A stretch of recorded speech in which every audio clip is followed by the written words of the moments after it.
کرنے یا تسلیم کرنے کے لیے بڑی مشکل سے تیار. لیکن آپ مانیں یا نہ مانیں، ریئل ورلڈ تو آگے بڑھتا رہا. آج حج، عمرہ، تعلیم، روزگار، علاج، ہر چیز کے لیے مسلمان ریل اور ایئر ٹریول پر ڈیپینڈ ہے. دنیا بھر میں لاکھوں مسلمان pilots, engineer, airport staff, railway employees ہیں. یعنی جس چیز کو کبھی قیامت کی نشانی کہہ کر اوائڈ کیا گیا، آج وہی ہماری روزمرہ کی زندگی میں نعمت کے طور پہ ہے، چاہے وہ استعمال کے لیے ہو اور چاہے وہ روزگار کے لیے. میڈیکل سائنس نے جب بلڈ گروپ اور بلڈ ٹرانسفیوژن کا کانسیپٹ دیا تو شروع میں کئی ریلیجس سرکلز میں کنفیوژن تھا. کچھ علماء نے لمیٹڈ میڈیکل نالج کے ساتھ یہ ترک دیا کہ خون کیریکٹر یا مردانگی یا وراثت کو ٹرانسفر کر دے گا، اس لیے بلڈ ڈونیشن یا ٹرانسفیوژن مختلف اعتراضات کا شکار ہوا. وقت کے ساتھ ساتھ جب یہ صاف ہوا کہ بلڈ ڈونیشن جان بچانے کا سب سے سیدھا طریقہ ہے، تو کئی بڑے اسلامک اسکالر بھی یہ صاف کہتے ہوئے دکھے اپنے فتووں میں کہ ضرورت اور حالات کی بنا پر بلڈ لینا اور دینا جائز ہے، بلکہ کسی اور کی جان بچانے کے لیے بھی یہ جائز ہے. آج مسلم charities, hospitals, N G Os blood donation camps چلاتے ہیں اور لوگوں کو بلڈ ڈونیٹ کرنے کے لیے موٹیویٹ کرتے ہیں. ایسا ہی کچھ کیمرے کے ساتھ ہوا. فوٹوگرافی اور امیج کا مسئلہ بھی اسی لائن پہ آتا ہے. ایک وقت میں تصویر کو کھینچنا، تصویر کو ڈیولپ کرنا، تصویر کھنچوانا، فوٹوگرافی کو سخت حرام ماننے کی آوازیں بلند ہوئی. لیکن digital I D, passport, Aadhaar, exam forms, news media, social media, ہر جگہ آج فوٹو ضروری ہے. اب زیادہ تر کنٹمپریری علماء اسٹیٹک فوٹو ڈاکومنٹیشن کی ضرورت اور فوٹوگرافی کو جائز مانتے ہیں.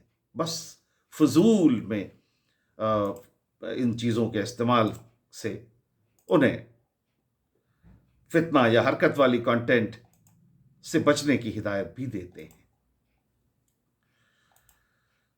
یہی کم و بیش چیزیں ہمیشہ رہی. پولیو ویکسین کی کہانی سب سے دردناک ہے. کچھ جگہ افواہ پھیلی کہ یہ ویکسین مسلمان بچوں کو نپنسک بنانے کے لیے بنائی گئی ہے اور یہ یہودی سازش ہے، اس لیے اسے پلانا حرام ہے.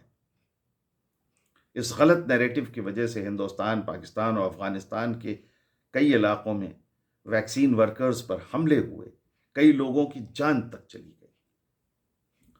میں نے خود اس ٹاپک پر ایک سیریل بنایا، یہ وعدہ رہا، اور یہ سیریل روٹری انٹرنیشنل نے اس کے لیے آگے آئے اور انہوں نے اس کے لیے ایڈ فراہم کی اور ان کے لیے ہم نے یہ بنایا. اور اس سیریل کے بنانے سے عام لوگوں میں ایک اویئرنیس آئی اور لوگوں نے پولیو کی ویکسین لگوانا شروع کی. اور اس میں عجیب عجیب سی کہانیاں تھیں. ایک کہانی تھی کہ دادی اپنے پوتے کو لے کے کنویں کے اندر چلی گئی کہ وہ جب ویکسینیشن کے لیے لوگ آئیں تو یہ کہہ دیا جائے کہ اس گھر میں کوئی بچہ نہیں ہے. تو اس طرح کی حرکتیں، اور صرف اس لیے کہ وہ ان کو لگا کہ یہ امپوٹنسی لائے گی یہ دوا. دوسری طرف افغانستان اور پاکستان کے کئی بڑے ریلیجس اسکالرز نے مل کر 2019 میں ایک جوائنٹ ڈکلیریشن جاری کیا کہ پولیو ویکسین شرعی طور پر جائز، سیف ہے، بچوں کی حفاظت کے لیے ضروری ہے، یہاں تک کہ اسے پیرنٹس کی ریلیجس اور مورل ڈیوٹی تک بتایا. شروع کا ڈر اور کانسپریسی تھیوری، اور بعد میں نالج اور ذمہ دار فتوے سے اسے درست کیا گیا. ٹیسٹ ٹیوب بیبی پر بھی شروع میں کئی جگہوں سے بلینکٹ حرام کے فتوے جاری ہوئے، لیکن جیسے جیسے ٹیکنیک سمجھ میں آئی، ڈیٹیل سامنے آئی، بہت سے لیجیٹمیٹ اسلامک باڈیز نے صاف گائیڈ لائنز دیں. اگر سپرم اور ایگ ہسبینڈ اور وائف کے ہیں اور تیسرے ویکتی کا انوالومنٹ اس میں نہیں ہے تو بچہ انہی کی حلال اولاد مانا جائے گا. پروسیس کے کچھ حصوں پر ایتھکس کی بحث الگ سے رہے گی. دیوبند اور الازہر جیسے اداروں نے الگ الگ انداز میں یہی بات کہی کہ ٹیکنالوجی کو پوری طرح ریجیکٹ کرنے کے بجائے اسے شرعی حدود کے اندر ریگولیٹ کرنا وقت کی ضرورت ہے۔ جہاں ریئل ضرورت اور سیریس مسئلوں پر ہمارے اندر کلیئرٹی دھیرے دھیرے آئی، وہیں دوسری طرف کچھ فتوے ایسے بھی آئے جن سے عام مسلمان صرف پریشان ہوئے، جیسے کارٹون یا کامکس کو بھی حرام قرار دے دیا گیا، جبکہ آج بچوں کی ایجوکیشن، انٹرٹینمنٹ اور کئی اسلامک کڈز کنٹینٹ بھی اینیمیشن کے ذریعے ہی پہنچ رہے ہیں۔ اسی طرح کسی نے کہا کہ تعزیہ یا علم دیکھنے سے نکاح ٹوٹ جائے گا، کسی نے کہا کہ دوسرے مسلک کی مسجد میں نماز پڑھنے سے یا ان کے جنازے میں کندھا دینے سے آپ کا نکاح یا ایمان خطرے میں پڑ جائے گا۔ یہ باتیں نہ قرآن سے نکلتی ہیں نہ صاف سنت سے، بلکہ زیادہ تر تنگ نظر سوشل تھنکنگ اور مسلکی رائیولری کی پیداوار ہے۔ نکاح اتنا کمزور کر دینا نکاح کو کہ کسی کے ساتھ چلنے، کھڑے ہونے یا کچھ دیکھنے سے ٹوٹ جائے، یہ دین کا مذاق اڑانا۔ یہ بھی یاد رکھنا ضروری ہے کہ فتویٰ اپنے آپ میں گالی نہیں ہے۔ فتویٰ دراصل کسی عالم کی اسکالرلی رائے ہے جو قرآن، سنت، اجماع اور عقل کے مسئلے کو سمجھ کر دی جاتی ہے۔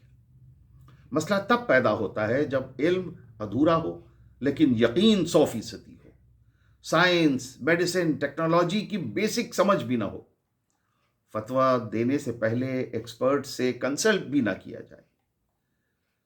ہر رائے کو اللہ کا آخری حکم مان کر، کہہ کر اسے آگے بڑھا دیا جائے، یہ چیزیں مناسب نہیں۔ آج مسلم کمیونٹی میں 2 ایکسٹریم دکھتے ہیں، ایک طرف وہ جو ہر فتوے کو آنکھ بند کر کے مان لیتے ہیں، اور دوسری طرف وہ لوگ جو پورے دین کو ہی بیکورڈ سمجھ کر اس سے دور ہو جانا چاہتے ہیں۔ اصل ضرورت ان دونوں کے بیچ کے بیلنس کو مینٹین کرنے کی ہے، ایک بیچ کا راستہ نکالنے کی ہے، جہاں علماء بھی مانیں کہ ماڈرن نالج ان سے باہر نہیں ہے بلکہ ان کے لیے ضروری ہے، ایک ضروری ٹول ہے، ایک ضروری ہتھیار ہے استعمال کرنے کے لیے، آسان زندگی کے لیے۔ اور ان کا ایجوکیٹڈ مسلمان بھی علماء سے ریسپیکٹفلی سوال کریں، ڈائلاگز کریں، بلائنڈلی کسی کو بھی فالو نہ کریں۔ یہ ماننا پڑے گا کہ مذہب اور سائنس کا ٹکراؤ صرف اسلام تک لمیٹڈ نہیں ہے۔ ہر ریلیجن نے پرنٹنگ پریس سے لے کر Darwin, vaccine, organ transplant, AI تک تمام چیزوں پر اپنی اپنی لڑائیاں لڑی۔ فرق صرف یہ ہے کہ کسی سوسائٹی نے سیلف کریکشن جلدی کیا اور کسی نے خود کو زیادہ دیر تک بند کمرے میں بند کر کے رکھا۔ مسلم کمیونٹی کے لیے آج سب سے بڑا کام یہ ہے کہ علماء اپنے سیلیبس میں سائنس، سوشل سائنس اور میڈیکل ایتھکس کو جگہ دیں۔ فتویٰ دینے سے پہلے ڈاکٹر، سائنٹسٹ، انجینئرز جیسے ایکسپرٹ سے مشورہ لیں۔ مسجد کا ممبر صرف حرام حلال کی لسٹ نہیں ہے بلکہ علم، ریسرچ اور پازیٹیو رول ماڈل کا پلیٹ فارم بنے۔ عام مسلمان سوال کرنے سے نہ گھبرائیں اور سوشل میڈیا کے ہر وائرل بیان کو دین کی آخری بات بھی نہیں ماننا چاہیے۔ فتوے کا کھیل بند ہونا ضروری ہے، یعنی بنا ضرورت، بنا سمجھ، بنا ذمہ داری کے ایشو ہونے والے عجیب فتوے دین کو روزمرہ کی زندگی سے جوڑنے والے آسان، سمجھدار اور انصاف پر مبنی فتوے ضروری ہیں، لیکن وہ تبھی ممکن ہے جب ہم علم اور دین دونوں صحیح دروازے سے لیں۔ غلط دروازے سے لیا ہوا علم صرف تباہی لاتا ہے۔ تو یہ تھا ہمارا ایمان نیوز پہ آج کا ویڈیو۔ ایمان نیوز کے ساتھ اپنی محبتوں کا سلسلہ بدستور جاری رکھیے، چینل کو سبسکرائب کیجیے، ہماری ویڈیوز کو لائک کیجیے، شیئر کیجیے، فارورڈ کیجیے، اور اپنی باتیں، اپنے خیالات، اپنے تاثرات کمنٹس کے ذریعے ہم تک پہنچائیے۔ بہت بہت شکریہ۔ خدا حافظ۔